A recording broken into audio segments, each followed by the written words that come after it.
Monsieur le Président, chers collègues, donc dire quelques mots sur cette délibération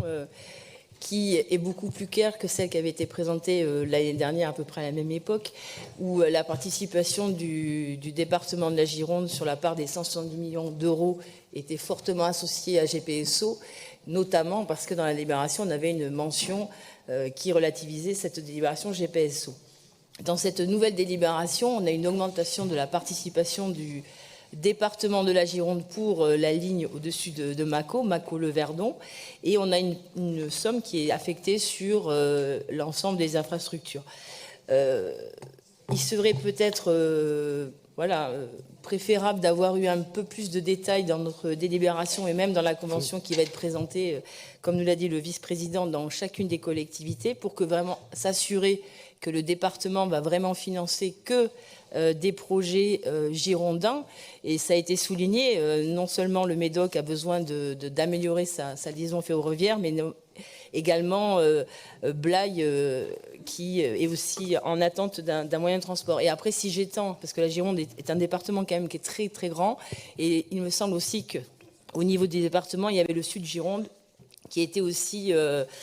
à prendre en compte. Je voulais aussi revenir sur les concertations qui ont été faites, et on voit bien là que ce que je trouve intéressant dans ces concertations, c'est qu'on a pu élargir le débat, et maintenant que le département finance vraiment ce RER, est-ce qu'il ne serait pas temps de le changer de nom et de ne plus parler de RER métropolitain, mais de parler d'un RER girondin? On a eu donc pas mal de propositions qui...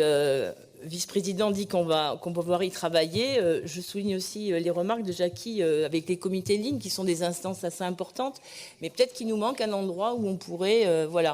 essayer d'avoir une vision un petit peu globale sur si on met plus de trains dans un territoire, est-ce que ça n'impacte pas ceux qui sont au-dessus ou ceux qui n'ont rien? Et je pense notamment moi aussi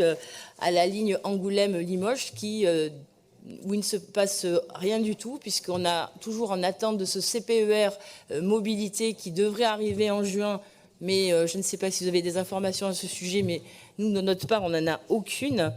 Et je ne vous le cache pas aussi que nous avons aussi le POLT, qui a été longuement aussi évoqué dans cette assemblée, je n'y reviendrai pas, mais voilà, on a quand même des territoires qui manquent de trains, qui manquent de dessertes, et vu de l'urgence, il faut absolument qu'on y travaille.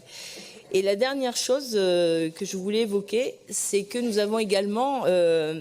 des interrogations, on se pose beaucoup de questions. Je ne sais pas si vous avez eu accès à cette proposition plutôt que de faire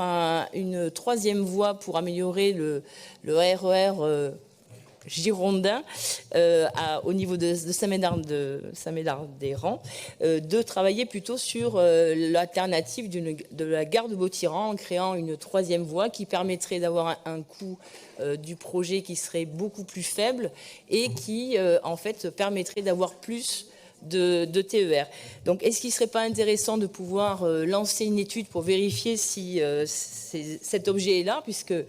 les collectivités, on cherche quand même à faire des économies. Donc si on peut avoir un projet qui nous permette d'assurer un bon cadencement sur nos TER du quotidien et qu'on n'y mette pas, qu'on y mette 10% de ce qui est prévu, je pense que ce serait quand même intéressant à étudier. Voilà, donc malgré